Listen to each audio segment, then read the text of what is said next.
오늘 말씀의 제목은 겸손과 하나님의 사랑이란 제목으로 말씀 나누기를 원합니다. 이제 우리가 욥기 마지막 부분에 이제 이르렀습니다. 욥의 마지막 결론부입니다. 그러면 우리가 이제 이 말씀을 읽으면서 도대체 욥기를 어떻게 결론 내려야 될 것인가? 이것이 매우 중요합니다. 욥이 의로운 자로 하나님께서 인정해 주셨습니다. 그리고 새 친구들도 욥의 기도로 말미암아서 용서를 받는 장면이 오늘 말씀에 나타나요. 또 그리고 욥에게 하나님께서 복을 주셔서 새 가족을 꾸리게 되고 엄청난 번영을 누리게 되는 것을 우리가 말씀을 통해서 보게 됩니다. 그렇다면 이것을 욥이 잘 인내했더니 하나님께서 갑절에 복을 주셨다, 이렇게 단순하게 해결할 수 있을 것인가? 단지 그것이 목적으로 욥의 1장부터 40인까지 매우 길게 이렇게 정말 쓰셨을까? 그렇게 보는 것이 합당한가? 우리가 한번 생각을 해봐야 됩니다. 그냥 이런 거죠. 잘 인내했더니 하나님이 전보다 갑절로 복을 주셨다. 정말 이 말을 하려고 욥기서를 이렇게 주구장창 길게 썼을까? 그렇게 말하기에는 좀 무리 있는 것들이 너무나 많아요. 일단 처음에 욥이 당하는 고난은 자신의 잘못으로 인한 고난이 아니에요. 우리가 처음 1장, 2장 읽었을 때도 분명히 하나님께서 욥을 의로운 자로 아심에도 불구하고 사탄에게 욥을 내어주십니다. 그런 것만 봐도 이미 욥은 의로운 자로 하나님께서 알고 계십니다. 인정해 주시고 계셔요. 그런데도 이 의로운 자가 고난을 받았다라는 것입니다. 이 점이 일단 이해가 되지 않을 수 있다는 거죠. 그리고 또 인내한 후에 욥이 다 인내를 했습니다. 의로운 자임에도 불구하고 욥이 다 인내한 후에 엘리후가 욥을 이렇게 꾸중합니다. 또 엘리후 이후에 하나님께서 욥의 한계를 지적하고 욥이 회개하는 장면이 나타나요. 이런 점을 감안한다면 욥이 정말로 바르게 인내한 것인가? 또 욥이 잘 인내했더니 복을 줬다, 이렇게 말하기에는 좀 어려운 부분이, 해석이 안 되는 부분이 굉장히 많다라는 것이죠. 그래서 욥의 결말이 무엇인가를 바르게 잘 지어야 돼요. 근데 아쉽게도 많은 교회의 설교자들이 오래 참았더니 갑절에 복을 줬다, 이런 식으로 결론을 내버린다는 것이죠. 그렇게 결론 내리기에는 우리 인생이 설명이 안 되는 부분이 굉장히 많다라는 것입니다. 그런 점에서 도대체 욥기의 저자는 지금 무엇을 부각하고 있는가, 무엇을 말하고 싶은 건가를 우리가 마지막으로 잘 마무리해야 된다는 것이죠. 그렇지 않으면 여태 우리가 읽어왔던 그 말씀과 맞지 않다라는 것입니다. 자, 그러면 오늘 본문에서 무엇을 말하고 있는가, 이것을 우리가 잘 살펴야 돼요. 크게 두 가지가 보입니다. 먼저 7절부터 11절에서는 하나님께서 욥과 세 친구들 중에서 누가 옳은 자인가, 이것을 확인해 주세요. 그래서 하나님이 재판관으로 서 계시고 누가 옳은 것인가를 알려주십니다. 7절에서 뭐라고 되어 있습니까? 여호와께서 대만 사람 엘리바스에게 이르시되 내가 너와 네 두 친구에게 노하나니 이는 너희가 나를 가리켜 말한 것이 내 종 욥의 말같이 옳지 못함이니라 라고 이야기하는 것이죠. 또 8절에도 보면 8절 끝부분에 너희가 나를 가리켜 말한 것이 내 종 욥의 말같이 옳지 못함이다 라고 이야기하는 거예요. 두 번이나 하나님께서 새 친구들과 욥을 비교했을 때 욥이 훨씬 더 의로운 것이다 라고 이야기를 하고 있다는 거죠. 그러니까 분명하게 하나님께서 욥의 말이 옳다라는 것을 확인해 주고 있어요. 그러면 여기서 욥이 뭐라고 말한 것인가, 이것이 굉장히 중요합니다. 이 욥의 말을 생각할 때에 두 가지로 생각할 수 있습니다. 욥의 말, 하나님께서 38장부터 나타나셔서 욥에게 꾸중하시죠. 네가 사내 대장부처럼 떳떳하게 내 앞에 서서 한번 말해봐라, 내가 질문할 테니 네가 답을 해봐라 라고 했을 때 욥이 두 번 다 처음에는 하나님 내가 잘못했습니다 라고 침묵만 했어요. 그런데 우리가 지난주에 읽었던 오늘 우리 본문 바로 앞에 42장 1절부터 6절에서는 침묵만 한 것이 아니라 내가 하나님 앞에 대항하는 자였고 하나님만이 나를 가르칠 수 있는 분입니다 라고 인정하는 것이 나타난다는 것이죠. 근데 하나님께서 이것만 말하느냐? 아니죠. 새 친구들과의 대화도 언급을 하고 있는 것을 봤을 때 하나님께서 욥의 옳음의 근거를 새 친구들과 말해왔던 것, 그것의 어떤 부분을 옳다 인정하시는 것이고 또 회개한 욥에 대해서 옳다 인정하신다, 이런 두 가지를 설명할 수가 있다는 것입니다. 그러니까 단지 하나님께서 여기서 욥이 더 옳다라고 말하고 이 옳은 것이 무엇인가를 우리가 알아야 돼요. 그래야지만 하나님께서 이 옳은 것을 인정해 주신 것에 대한 보상으로서 하나님의 어떤 복주심을 이해할 수 있다는 것이에요. 그냥 이런 거 없이, 이런 거 따져본 거 없이 그냥 욥이 잘 견뎠으니까 하나님 복 주셨다, 이렇게 말하기에는 본문이 너무 이상하다라는 것이죠. 그래서 두 가지를 욥이 세 친구들과 이야기했을 때 어떠한 특정한 점, 근데 욥이 말한 전부를 말한 것은 아니에요. 왜냐하면 욥이 너무 힘들어서 하나님에 대해서 원망할 때도 있었습니다. 그래서 하나님께서 엘리후에게 말씀하시고 또 엘리후 이후에 하나님이 직접 나타나셔서 욥에 대해서 두 번이나 지적을 하시죠. 네가 정말로 이 자연 만물을 다 다스릴 수 있냐? 비 하나만 놓고 이야기를 해도 그것이 우리에게 복이 될 수도 있고 재앙이 될 수도 있는데 그건 네가 어떻게 설명할 거냐? 라고 하나님께서 물으셨고 그때 욥이 회개를 합니다. 그러니까 분명히 회개한 욥의 의로움과 또 새 친구들 앞에서 어떠한 의로움, 이 두 가지를 우리가 다 발견해내야 된다는 것이죠. 그래서 분명하게 욥의 어떠한 부분을 강조하고 있는가가 우리가 살펴봐야 돼요. 그리고 또 욥의 오늘 본문에 나타난 건 뭐냐면 욥이 뭐라고 합니까? 8절에 보시면 너희는 숫소 7과 수량 7을 가지고 내 종 욥에게 가서 너희를 위하여 번제를 드리라. 내 종 욥이 너희를 위하여 기도할 것인지 라고 되어 있어요. 분명히 욥이 지금 어떤 상태에 있습니까? 아직 회복되지 않은 상태예요. 한날의 자녀를 다 잊어버렸고 또 재산을 다 날렸고 자기는 아직 질병 가운데 있어요. 얼마나 가려우면 기왓장으로 막 긁고 있는 그 상태. 아직 문제가 회복되지 않았는데 하나님께서 욥에게 뭐라고 하냐면 새 친구들을 위해서 기도하라고 해요. 그래서 10절에 어떻게 합니까? 욥이 그의 친구들을 위하여 기도할 때 여호와께서 욥의 곤경을 돌이키시고 여호와께서 욥에게 이전 모두의 소유보다 갑절이나 주신지라 라고 되어 있습니다. 문장이 좀 이상하죠? 욥이 기도한 내용이 뭡니까? 욥이 누구를 위하여서 기도합니까? 하나님이 말씀하신 대로 새 친구들을 위하여서 기도하지 자신의 처지나 상황에 놓고 기도하지 않는다라는 거예요. 그런 점이 특이한 것이고 또 이상한 건 뭐냐면 욥이 새 친구들을 위하여서 기도했더니 하나님께서 뭐를 돌아보셨다고요? 욥의 곤경을 돌아봤다는 거예요. 욥은 자신의 곤경을 구하지 않았어요. 그런데 하나님이 욥의 곤경을 돌아보셨다라는 것에서 특이한 점이 나타난다는 것이죠. 그래서 분명히 우리가 살펴야 돼요.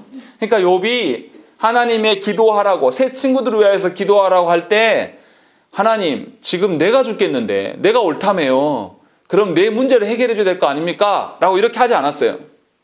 욥이 뭔가 깨달은 바가 있어서 하나님의 명령대로 행하는 거예요. 자기의 처지는 여전히 질병이 있고 자녀들이 다 죽었고 자기 아내도 떠나갔고 모든 물질을 다 없어졌어요. 완전히 거짓고를 하고 있단 말이에요.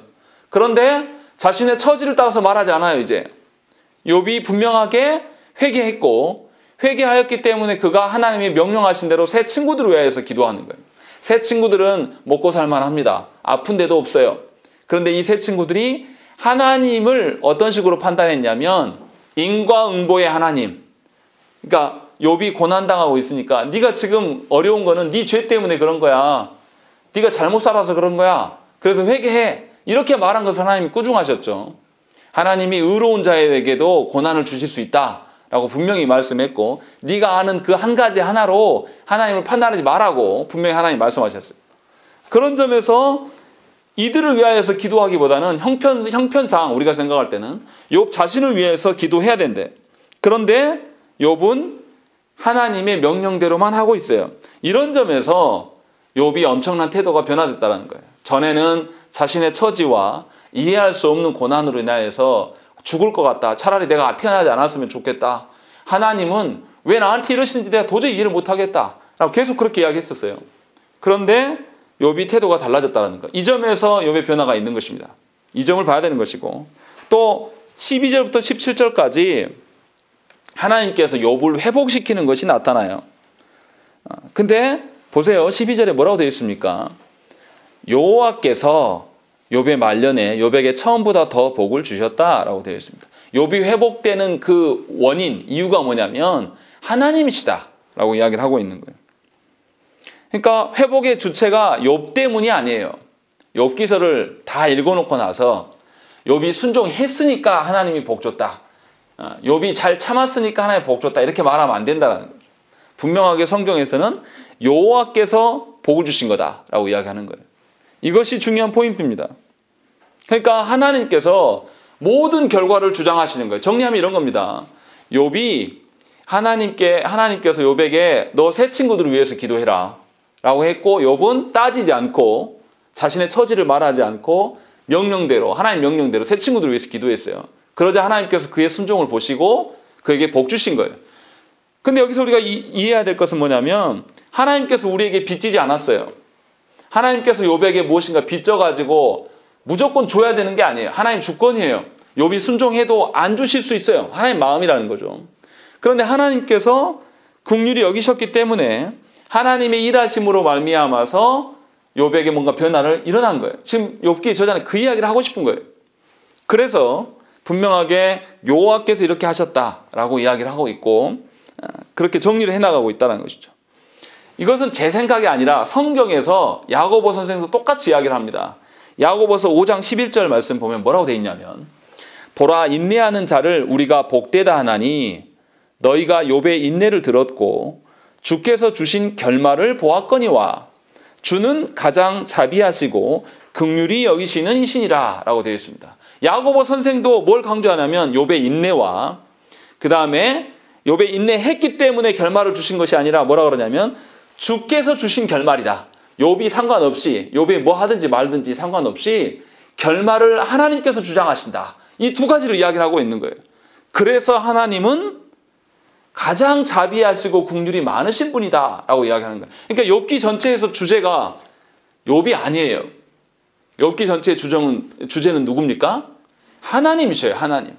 그 말을 야고보 선생도 하고 있는 거예요. 그러니까 야고보 선생이 분명히 우리한테 두 가지를 보라는 거죠. 욥의 인내함이 도대체 어떤 성격이고 하나님이 어떻게 부각되시는가, 이 두 가지를 보라는 거예요. 그것이 욥기의 결론입니다. 그래서 우리가 그것을 이 시간에 봐야 된다는 거죠. 그러면 이제 욥의 인내가 어떠한 것인가를 우리가 살펴야 돼요. 자, 욥이 당하는 고난의 성격을 먼저 우리가 생각을 해보십시오. 분명히 욥은 자신이 잘못해서 당한 고난이 아니에요. 분명히 1장에서도 욥이 이미 의인이었다고 하나님이 말씀하십니다. 그런데 하나님께서 어떻게 합니까? 욥을 사탄에게 내어주셔요. 욥이 잘못한 것이 아니라 하나님께서 주권을 가지시고 의인인 욥을 사탄에게 내어주셨다라는 거예요. 그러니까 누가 주인이시라는 거죠? 하나님이에요. 의인이라 할지라도 그 사람이 주인이 아니에요. 사람이 주인이 아니라 하나님이 주인이시다. 이것을 첫 1장부터 이야기를 하셨다는 거죠. 그런 점에서 욥은 의인이었음에도 불구하고 고난을 받았어요. 이것을 다시 이야기하면 욥은 사람에게 당한 고난이 아니에요. 사실은 사탄에게 고난당한 것이죠. 우리 중에, 저와 여러분들 중에 사탄에게 고난받는 분이 있습니까? 우리의 고난이라는 것이 정말 사탄으로부터 온 것이 대부분인가요? 아니죠. 우리는 대부분 다 사람들과의 관계에서 고난받음이에요. 사탄에게 직접적인 고난을 받는 사람은 사실은 별로 없어요. 대부분 다 사람에게, 사람과의 관계 속에서 드러난 고난들이라는 거죠. 무슨 말씀을 하고 싶은 거냐면, 지금 욥이 고난받는 이유는 다른 거 없어요. 욥이 의인이라고 하나님이 자랑하시는데 사탄이 뭐라고 합니까? 까닭없이 하나님께 충성하겠습니까? 하나님이 복 주시고 하나님이 뭔가 자녀도 많이 주시고 그러니까 복종하죠. 하나님 이거 다 걷어가면 절대 하나님 안 믿는다니까요? 사탄이 이렇게 말했죠. 그러니까 욥이 당하는 고난은 뭐냐면 의인이었기 때문에 받는 고난이에요. 하나님을 너무 잘 순종했기 때문에 받는 고난이란 말이에요. 그것이 이제 우리가 알아야 될 부분이에요. 그러니까 우리식으로 이야기하면 이런 거예요. 욥이 예수 믿는 것 때문에 고난받은 겁니다. 그러니까 욥이 분명하게 사람에게 당한 것이 아니라 사탄이 예수 믿는 자들을 쥐 흔들려고 하는 것이고, 하나님을 경외한다는 이유로 욥이 재앙을 받고 질병을 받은 것이라는 것을 우리가 알아야 한다는 것이죠. 그런데 모든 신자는 이러한 일들을 겪습니다. 예수 믿는 것 그 하나 때문에 고난을 받는 경우가 허다해요. 고난이 아니더라도 예수 믿으면 어떻습니까? 사람들과 만나야 될 시간들을 포기해야 돼요. 뭐 수요 예배 때나 아니면 주일 예배 때나 있을 때 보면 사람을 만나는 것을 포기하면서 하나님께 나올 수밖에 없다는 거죠. 그러니까 불편함이 생기는 거예요. 예수 믿는 것 이유 때문에. 또 어떻습니까? 사람들이 예수 믿는다. 요즘 같은 시기에, 요즘같이 기독교가 욕먹고 있는 이런 시대에서 예수 믿는다라고 하면 사람들이 어떻게 합니까? 외면합니다. 우리 젊은 친구들은 그 일들을 많이 당해요. 실제로. 왜 그렇게 사기꾼에 속아가지고 교회 다니냐? 이런 이야기를 실제로 듣습니다. 이런 일들이 일어난다는 거죠. 예수님 어떻습니까? 예수님은 우리의 구원자셨어요. 구원자이심에도 불구하고 어떻게 하셨습니까? 이 땅에 오셔서 고난받으셨어요. 태어나실 때도 어땠습니까? 헤롯이 예수님을 잡아 죽이려고, 살해하려고 군사를 풀었습니다. 그래서 도망가셔야 됐고, 또 예수님 어떠셨습니까? 광야에게, 사탄에게 시험을 받으셨어요. 그리고 예수님이 하나님이심에도 불구하고 살아가시는 동안에 우리처럼 온갖 유혹을 당하고 고독 가운데 계셨고 배신당하시며 또 오해받으시고 고통을 받으셨다는 것입니다. 사실은 그분은 그렇게 하실 필요가 없어요. 하나님이시기 때문에. 그런데 사람으로 와 주셔서 우리를 위하여서 그 일들을 당하셨다는 거예요. 의로우신 분임에도 불구하고 그 고난을 겪으셨다는 겁니다. 그래서 예수를 믿는 사람들은 분명하게 예수를 따른다는 그 이유 하나만으로 반드시 고난을 받을 수밖에 없어요. 그것이 믿는 자들의, 신자의 운명과도 같은 것입니다. 왜냐하면 사탄이 우리를 내버려 두지 않아요. 예수님도 그래서 제자들을 위해서 어떻게 기도하셨냐면 누가복음 22장 31절과 32절 말씀에 보면 시몬아 시몬아 보라 사탄이 너를 밀가부르듯 하려고 요구하였으나 그러나 내가 너를 위하여 네 믿음이 떨어지지 않기를 기도하였으니 너는 돌이킨 후에 네 형제를 굳게 하라 라고 말씀하셨다. 예수님께서 베드로가 배신할 것을 너무나 잘 아시고 베드로가 배신할지라도 회개할 수 있는 기회를 위하여서 그 믿음을 놓고 예수님께서 기도하셨다는 것이죠. 그러니까 여기서 우리가 알아야 될 게 뭡니까? 모든 신자는 예수 믿는 것 때문에 고난과 핍박을 당할 수밖에 없다는 거예요. 불편한 삶을 살아갈 수밖에 없는 거예요. 그것을 감수하면서 예수 믿는 거예요. 예수 믿었는데 아무런 고난도 없고 불편함도 없고 내가 일이 잘 되고 다른 사람들을 위해서 나 자랑하고 내 자녀들 자랑하며 살아가는 것은 예수 잘못 믿는 거예요.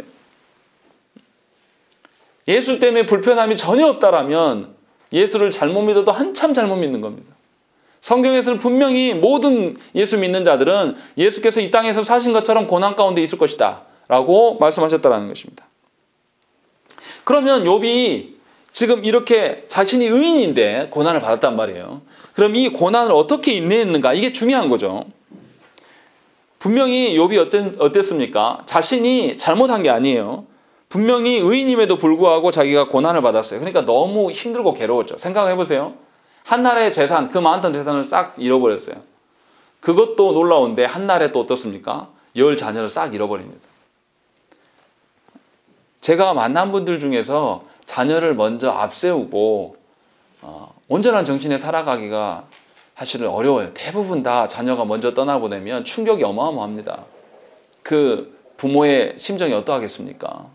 잊혀지겠어요? 잊혀질 수가 없는 것이죠. 그러니까 욥의 고난이라는 것은 우리는 겪어보지도 못했어요. 상상하기 사실 힘든 고난이에요. 그러니까 그 고난 중에 있는데 새 친구들이 와서 또 뭐라 그러냐면 네가 죄지어서 다 그런 거야 하면서 계속 비난하니까 이 고난이 가중된 거죠. 그래서 그 고난 속에서 욥이 탄식합니다. 나 너무나 힘들다. 너무나 괴롭다. 그런데 욥이 그냥 괴롭다고만 하지 않아요. 욥이 뭐라 그러냐면 이 고난의 문제를 그 문제에 파묻혀갖고 문제만 쳐다보고 있는 게 아니라 왜 하나님은 이런 문제를 나에게 주시는가 하면서 이 문제를 하나님 앞으로 끌고 나갔다는 거예요. 그런데 새 친구들은 어떻게 했냐면 하나님께로 끌고 나가지 않았어요. 어떻게 했냐면 자기들이 아는 인과응보의 하나님만 생각한 거예요. 내가 하나님을 잘 섬기면 복받는다. 안 섬기면 죄 가운데 있다. 이런 식의 논리. 이게 틀렸단 말은 아니지만 크고 높으신 하나님을 이 한 가지 질서로 판단하기는 어려워요. 어떻습니까? 사람 한 명을 제가 아내랑 지금 11년째 살고 있는데요. 제 아내에 대해서 제가 다 알 것 같습니까? 사실 잘 몰라요. 어느 부분에 대해서는 알지만 속속들이 다 알지는 못해요. 그런데 그 크고 높으신 하나님을 우리가 아는 몇 가지 질서로 몇 가지로 인하여서 하나님을 판단하고 하나님 이런 분이야 하고 딱 정리할 수 있습니까? 이것은 우리 교만이에요. 그런데 이 세 친구들이 어떻게 했냐면 자신이 아는 인과응보, 심은 대로 거둔다. 이거 하나 가지고 하나님을 판단했어요. 왜 이렇게 합니까? 하나님에 대해서 성경에서 말하는 바로 다양하게 알려고 하면 불편해요. 성경도 읽어야 되죠. 깨달아야 되죠. 그 깨달은 바를 내가 또 붙들고 살아가려면 또 기도 생활을 해야 되죠. 굉장히 복잡하단 말이에요. 그러니까 신앙생활을 어떻게 하냐면 더 익숙하고 편한 방식으로 해나가는 거예요. 여러분들 어떻습니까? 신앙생활 해나갈 때. 여러분들이 교회를 안다고 말할 때 그 교회를 어디서 본 교회입니까? 여러분들이 현실 속에서 본 교회만 이야기하고 있어요. 성경에서 말하는 교회를 말하는 신자를 저는 별로 보지 못했습니다. 우리는 그렇게 살아가는 거 불편하게 생각해요. 그런데 욥은 어떻게 했냐면 자신의 문제와 자신의 그 괴로움 속에서 이 문제를 붙잡은 게 아니라 이 문제를 보이지 않는 하나님께로 끌고 나갔어요. 하나님, 나는 도저히 이거 해석이 안 됩니다. 하나님 좀 답 좀 해주세요. 욥의 태도가 이 부분에 대해서 굉장히 탁월하다라는 거예요. 욥의 인내를 말할 때에 욥이 인내할 수 있었던 근거는 자신에게 펼쳐져 있는 이해할 수 없는 문제를 전부 다 하나님 앞으로 끌고 갔어요. 최악의 순간이 다가와도 그 최악의 순간에 빠져서 거기에서 허우적대는 것이 아니라 괴롭지만, 욥이 괴롭지 않다는 뜻이 아니에요. 아무리 신자고 믿음이 좋아도 고난이 있으면 다 괴롭습니다. 그런데 그 괴롭기만 한 것이 아니라 그 문제를 하나님 앞에 끌어가서 하나님께만 소망이 있다. 이 문제를 해결하실 분도 하나님이시고 이 문제 안에서 내가 견딜 수 있는 힘도 하나님이 주신다 라고 믿었기 때문에 하나님께 계속 호소했어요. 하나님 답해 주십시오. 하나님, 제가 죽더라도 제가 글이라도 남겨놓으면 그것에 응답을 좀 해주십시오. 계속 그렇게 이야기했다는 거죠. 그런데 친구들은 어떻게 하냐면 자기가 아는 방식, 자기가 본 교회, 자기가 아는 몇 가지 교리, 아니면 자기가 본 어떤 시스템, 이런 걸로 인하여서 하나님을 다 판단했다는 거죠. 그래서 하나님께서 이 세 친구들을 꾸중하고 계신다는 것이죠. 그러니까 욥의 인내를 정리하면 이런 거예요. 아주 독특한 방식이에요. 욥은 일단 의인이었는데도 고난을 받았습니다.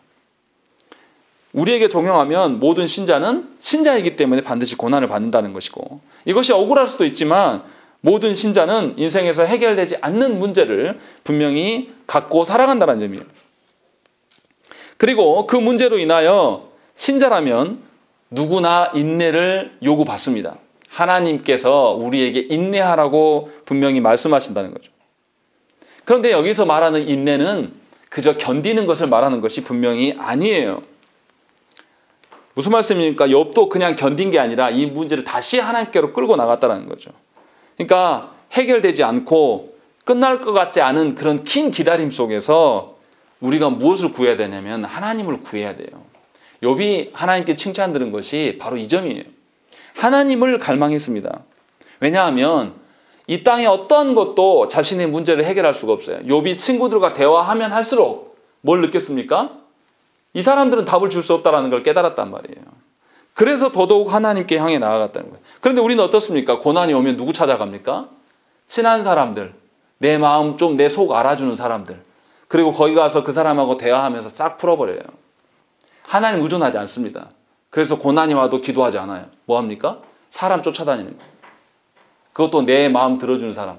그런데 여러분들 어떻습니까? 인생 살면서 여러분들의 마음을 100% 이해하는 사람이 인생에 어디 있습니까? 수십 년을 같이 산 부부도요, 그 마음 다 몰라요. 그래서 노년에 막 갈라서지 않습니까? 내가 이 사람 때문에 내가 수십 년을 참고 왔는데 이제는 더 이상 못 참겠다. 왜 그렇습니까? 사람은 믿을 수 있는 존재가 아니에요. 사람을 통해서 얻은, 욥도 사람을 통해서, 그 친구들을 통해서 얻은 결과는 뭐냐면 이들은 내 마음을 알지 못한다. 이들은 내가 무엇 때문에 고난받는지도 이해하지 못하는 자들이다라는 것을 깨달았다는 것이죠. 그래서 욥은 하나님께 소망을 두었어요. 우리처럼 내 상황이 이 지경인데 도무지 이렇게 해도 저렇게 해도 안 되는데 왜 하나님께서 나를 이런 지경에 두셨는가 이렇게 원망하는 것이 아니라 하나님 앞에 나아가서 물어보는 거예요. 나에게 되어진 모든 일은 하나님이 주인이시니까, 주관자이시니까 하나님께 묻는다라는 것이죠. 그러니까 우리가 고난 중에서 왜 우리 가정은 이런 것인가? 왜 우리 교회는 이런 것인가? 왜 나는 이런 것인가? 왜 하나님을 믿는 사람들을 고통 중에만 두시는가? 이렇게 물어서는 안 된다는 것이죠. 분명히 모든 신자는 하나님 앞에서 참된 믿음을 가졌는지를 하나님께서 반드시 고난을 통해서 물어보십니다. 그리고 그 고난 중에 반드시 인내가 요구되는 것이고 그 인내도 하나님으로부터 나온다라는 것을 분명하게 우리에게 말씀해 주신다는 것이죠. 이것이 욥의 인내의 독특한 점이에요. 이것이 하나님께 칭찬받은 부분이에요. 그러니까 저와 여러분도 분명하게 아셔야 돼요. 고난 중에 사람들에게 위로 받기를 포기하셔야 됩니다. 저도 목사지만요. 성도들이 뭔가 고충이 있어서 오면 제가 뭘 알겠습니까? 인생에서 제가 얼마나 다양한 인생을 살았다고 그 성도들의 각가지 그 다양한 방식을 제가 알겠습니까? 몰라요. 예를 들어서 뭐 질병이 있어가지고 뭐 어떠한 제가요 살아오면서 저희 아내 출산하는 거 아이들 2번 출산하는 거 봤는데요. 그 아픔이 뭔지를 모릅니다. 아무리 설명해줘도 이해할 수 없어요. 안 겪어봤는데 어떻게 합니까? 보기만 했는데. 그뿐만 아니겠습니까? 성도들의 그 정황 상황들 제가 어떻게 알겠어요? 그리고 제가 말한다고 해서 여러분들이 힘이 된다라면 그건 더 이상한 거예요. 하나님께서 답해 주시지 않으면 우리는 소망이 없어요. 그것을 믿으시라는 거예요. 그러니까 우리는 예수 믿는 것 때문에 불편할 수밖에 없고 예수 믿는 것 때문에 하나님께서 우리를 시험 가운데 두셔서 우리의 믿음이 진짜인지 가짜인지 확인해 주시기를 원한다는 거예요. 그 점을 기억하시라는 거죠. 그리고 또 아까 말씀드린 것처럼 이 욥기서의 마지막 주제는 하나님이 도대체 누구신가? 야고보 선생도 분명히 욥의 인내 외에도 뭘 말했습니까? 하나님의 자비하고 긍휼하심에 대해서 분명히 강조했습니다.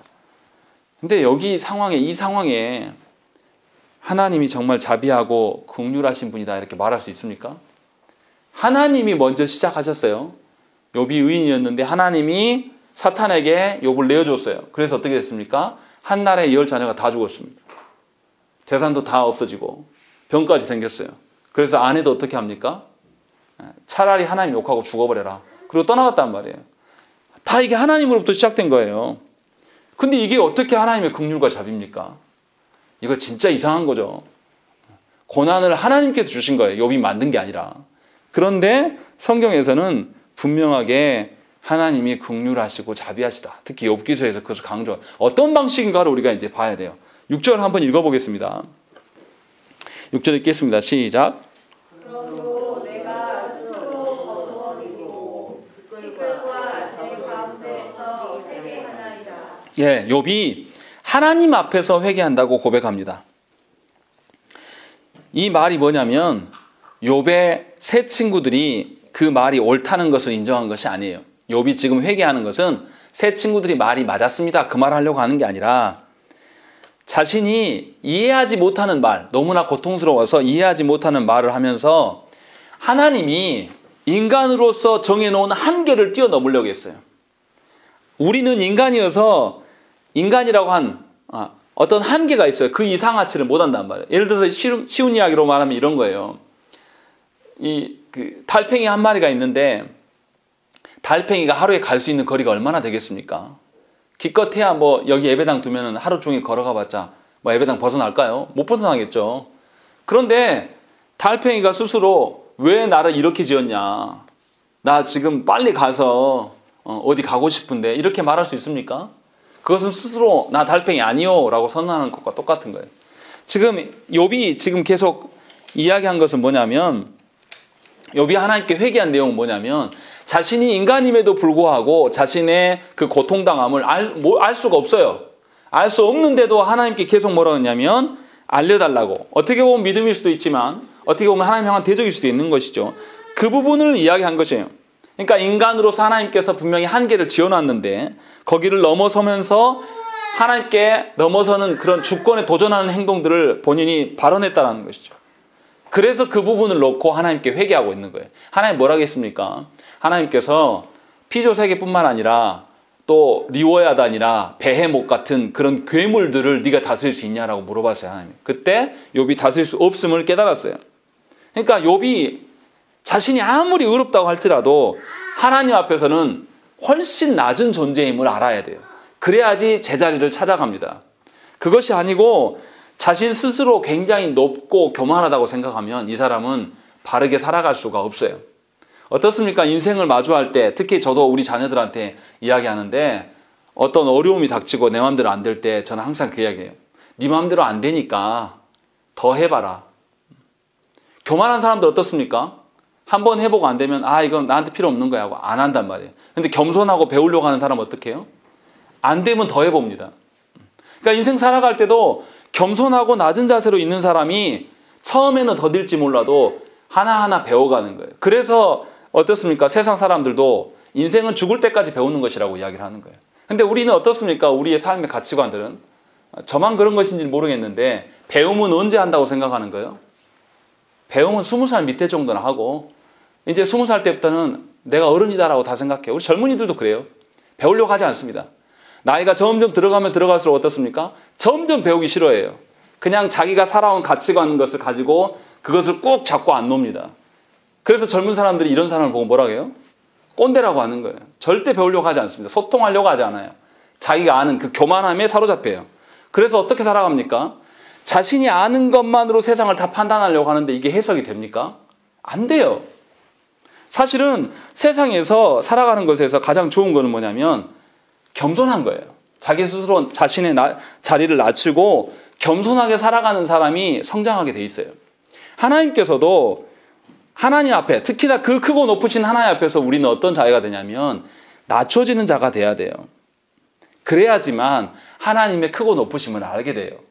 자신을 낮추는 자만이 하나님의 능력이나 하나님의 구원의, 하나님의 사랑의 어떠함을 깨닫고 알 수 있다는 것입니다. 그러니까 하나님께서 우리를 너무나 사랑하시기 때문에 우리를 낮추시는 거예요. 우리를 낮추셔서 우리의 죄의 문제, 우리의 구원의 문제, 우리가 고난 가운데 견딜 수 있는 힘의 문제, 또 가정을 다스려가는 그런 문제, 또 교회를 세워가는 모든 문제가 우리 손으로 할 수 없음을 깨닫게 해주시는 거예요. 그래서 하나님께 더 구할 수 있는 것, 하나님께 더 나아갈 수 있는 그런 환경을 하나님께서 조성하신다는 거예요. 그렇지 않으면 우리가 어떻게 하나님을 찾습니까?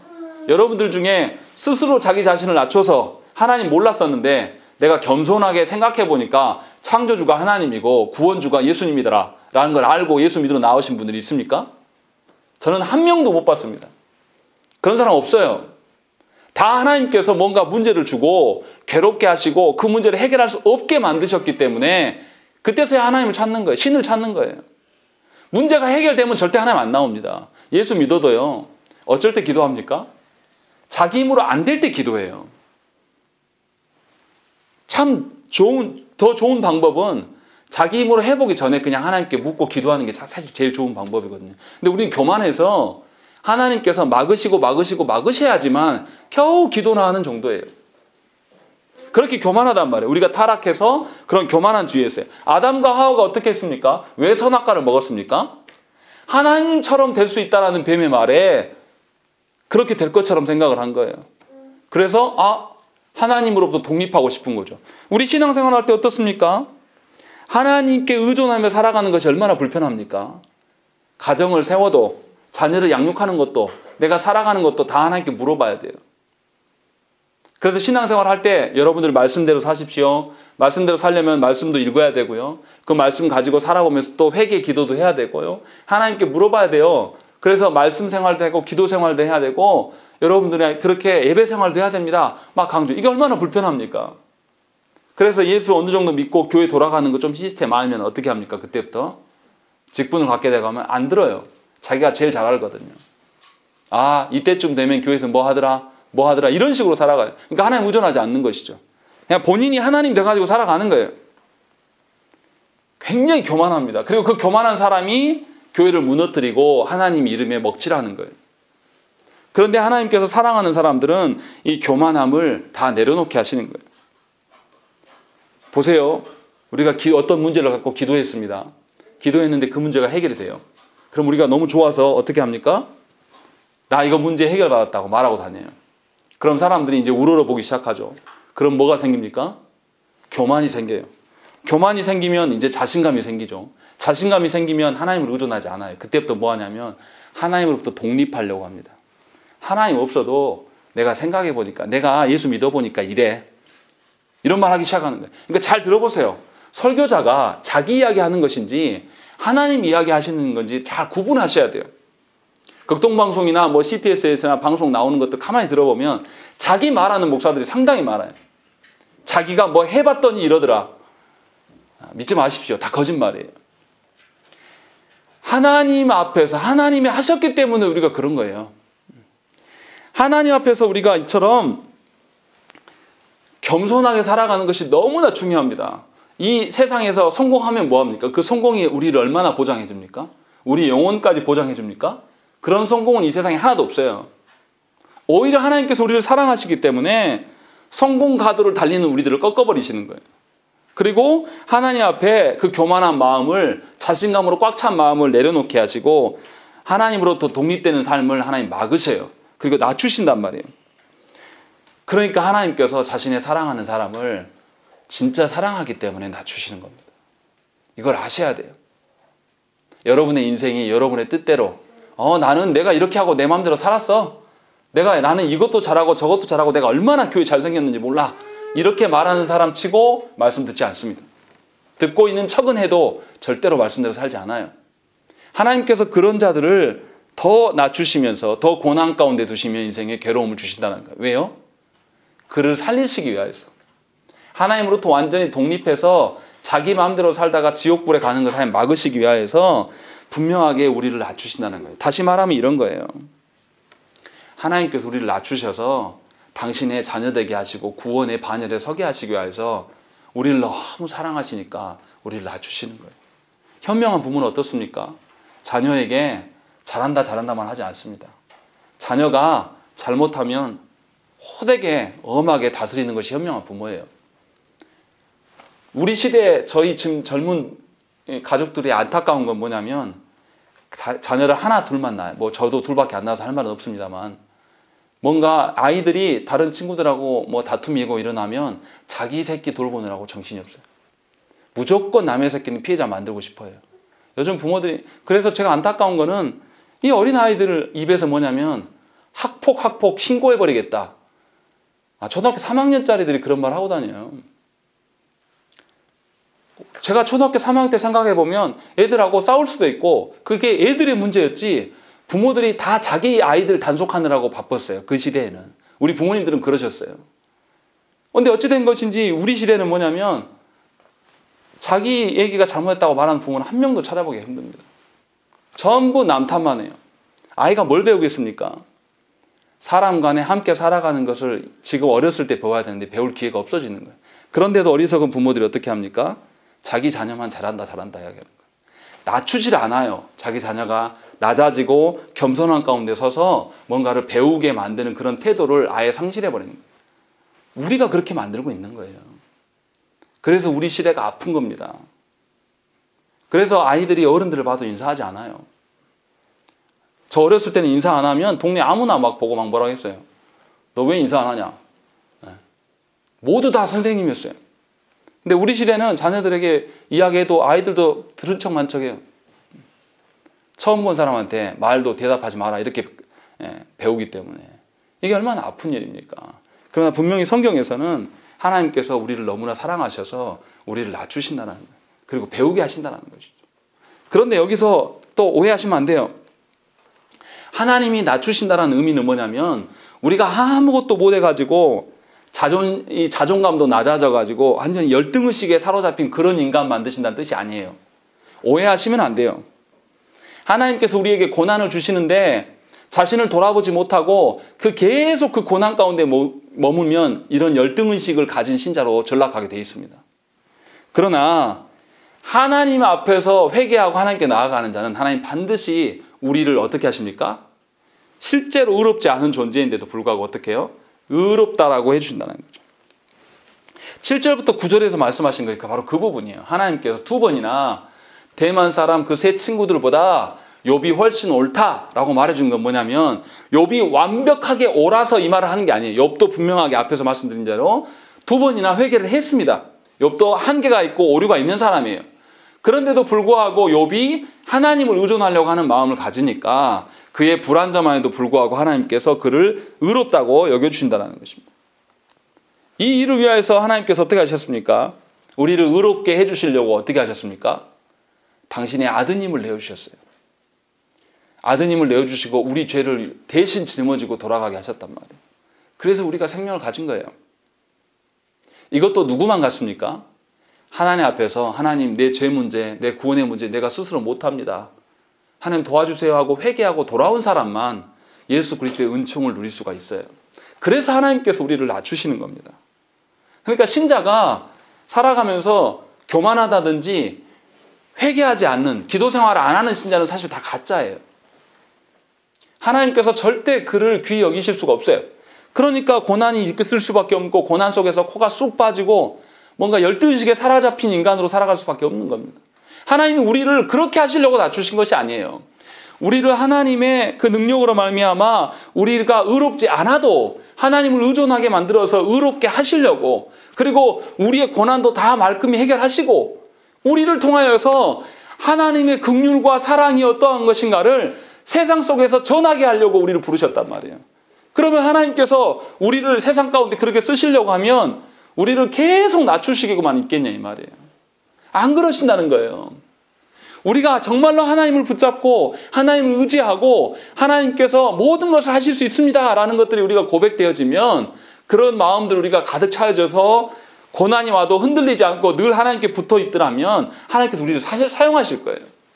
근데 하나님께서 사용하시는 자들을 세상에서 약하게 정말 힘겹게 살게 하시겠습니까? 그렇지 않으신다는 거예요. 오늘 순서를 봐보세요. 하나님께서 먼저 복을 주신다고 했으니까 욥이 순종해서 기도한 게 아니에요. 그냥 하나님이 아무 뒤에 말 안 하셨어요. 욥의 처지나 상황을 해결하시겠다는 약속도 안 하셨단 말이에요. 그냥 명령하셨어요. 그러니까 욥이 낮아진 마음으로 어떻게 했냐면 하나님이 명령하신 대로 자기의 처지를 말하지 않고 세 친구들의 처지만을 놓고 하나님께 기도했어요. 하나님께 온전한 순종을 보였어요. 그리고 나자. 그래서 10절 말씀이 그렇게 써 있는 거 아닙니까? 욥이 그의 친구들을 위하여 기도할 때 여호와께서 욥의 곤경을 돌이키시고 여호와께서 욥에게 이전 모든 소유보다 갑절이 나주신지라 라는 것이죠. 욥의 순종의 모습을 보시고 하나님께서 분명히 욥은 세 친구를 위하여서 기도하였음에도 불구하고 하나님께서 누구에게 응답하신 겁니까? 욥에게 응답하심이 분명히 드러난다는 것이죠. 그러니까 우리가 알아들어야 돼요. 욥기서를 보면서 의인이었던 욥도 고난을 받음을 보면서 우리는 신자임에도 불구하고 예수 믿는 것 때문에 고난을 받을 수도 있다라는 걸 알아야 되고, 이 고난 주시는 것은 우리를 겸손하게 하셔서 온전히 하나님을 붙잡기 위하여서 하나님께서 고난을 주신다라는 거예요. 그리고 그 고난을 거친다, 고난을 이겨낸 자에게는 하나님께서 분명히 회복의 기회를 주실 것이라는 거죠. 그렇기 때문에 저와 여러분들이 어떻게 살아가야 되겠습니까? 나의 회복과 나의 만족과 나의 욕망을 위하여서 기도하는 것이 아니라 나의 죄를 위하여서 나의 회개를 놓고 하나님께 기도해야 되는 것입니다. 하나님께서 나의 어떤 부분을 낮추고자 하시는 건지, 하나님께서 내가 생각하는 수많은 것들 중에서 돈에 대한 부분을 낮추고 싶으신 건지, 아니면 자녀에 대한 부분을 낮추고 싶으신 건지, 아니면 나의 건강인지, 아니면 다른 사람들과 관계인지, 뭐 여러 가지 영역이 있겠죠. 하나님께서 그 부분들을 우리를 낮추고자 하신다는 거예요. 이것을 우리한테 물어야 돼요. 하나님께. 하나님, 제가 도무지 이해가 안 됩니다. 깨닫지도 못해요. 그러니 하나님 깨닫게 해주십시오. 깨닫게 하시면 제가 어찌됐든 순종해 보려고 노력하겠습니다. 이렇게 하나님께 기도해야 되는 거예요. 그런 마음으로 하나님께 예배하고 기도하는 자, 왜 하나님이 귀히 여기시지 않겠어요? 그런데 이미 내가 목적을 갖고 하나님께 나와요. 예배 드릴 때도 내 문제가 있는데 이거 반드시 하나님 해결해 줘야 돼. 이런 마음으로 자기 것만 가지고 하나님께 나와서 기도하는 사람은 하나님께서 기뻐하시겠냐고요. 그렇지 않다라는 것이죠. 그러니까 분명히 욥기는 욥에 대한 책이 아니라 하나님에 대한 책이에요. 하나님이 우리를 어떻게 다스려 가시고 하나님께서 당신의 사랑하는 자들을 어떻게 회복하시는가, 어떻게 믿음 있는 사람으로 키워가시는가를 우리에게 보여주시는 책이란 말이에요. 그러니까 저와 여러분들에게 인생에서 고난이 있습니다. 특히 우리 교회에는 가정마다 고난이 여실히 드러나는 고난이 다 보여요. 한 가정도 고난 없는 가정이 없습니다. 저희 가정도 있어요. 다 고난이 있어요. 그래서 인간적으로는 너무 마음이 아파요. 그래서 저도 때로는 기도합니다. 하나님, 저 가정 하나님 아시잖아요. 이제 좀 회복해 주십시오. 이렇게 기도할 때도 있어요. 그러나 궁극적으로는 무엇을 위해서 기도합니까? 하나님께서 고난 주신 이유를 저 영혼에게 깨닫게 해달라고 기도하는 거예요. 하나님께서 얼마나 사랑하셔서 하나님 나라의 백성으로 중요한 일꾼으로 쓰시려고 하나님이 부르고 계신가, 이것에 저 영혼이 순응하기를 늘 기도합니다. 분명히 하나님은 우리를 변화시키고자 원하시는 거예요. 우리가 어떤 세상의 사람들과 만나도 변함없이 하나님 앞에 굳건히 서 있는 그런 신자 되게 하시기 위해서 우리를 계속 낮추시는 하나님이시라는 것이죠. 그래서 이상하게 생각하지 마세요. 하나님께 뭔가 당연히 맡겨놓은 것처럼 구하기보다는 우리가 하나님께 늘 죄송스러운 마음으로, 하나님, 제가 여전히 더디고 어리석습니다. 하나님, 이것을 깨닫게 하시고 알게 해주십시오. 죽을 때까지 내가 하나님 앞에 점점 더 겸손한 자가 되게 해달라고 하나님께 구하셔야 된다는 것이죠. 그러면 후배들에게 다른 말 할 필요가 없어요. 그냥 하나님 앞에서 내가 겸손의 태도로 꿇어 엎드려서 기도하는 그 기도하는 자세 하나만으로도, 또 예배당에 나와서 겸손한 마음으로 나오는 그 태도 하나만으로도 모든 후배들과 자녀들에게 하나님의 좋은 열매로서 귀감이 될 수가 있다는 것입니다. 그런 분들을 저는 어렸을 때 여러 분 뵀어요. 그래서 너무 감사해요. 근데 제가 저희 자녀들이나 후배들한테 죄송한 거는, 목사지만 저도 그런 사람이 아니에요. 그래서 너무 미안해요. 우리 시대에 먼저 믿은 사람들이 정말 하나님을 의존하고 하나님 앞에 순종하는 삶을 보여줬으면 좋겠는데, 그런 분들을 찾아보기가 어려운 시대여서 너무 마음이 아픕니다. 바라옵기는 저와 여러분들이 하나님께서 우리를 낮추시는 대로 우리가 순종합시다. 그래서 하나님께서 원하시는 대로 우리가 거룩한 사람이 되어가는 거예요. 이것이 우리 교회를 지키는 것이고, 이것이 여러분들에게 허락하신 자녀들을 지키는 방식이라는 것입니다. 또한 여러분의 영혼을 지켜나가는 방식이에요. 그래서 하나님께서 고난 주심 앞에서 겸손하기를 구하시고, 이 겸손의 끝에 하나님께서 반드시 회복하시라는 믿음을 갖고 하나님을 의존하며 사시는 저와 여러분 되시기를 간절히 축원합니다. 우리 함께 기도하겠습니다.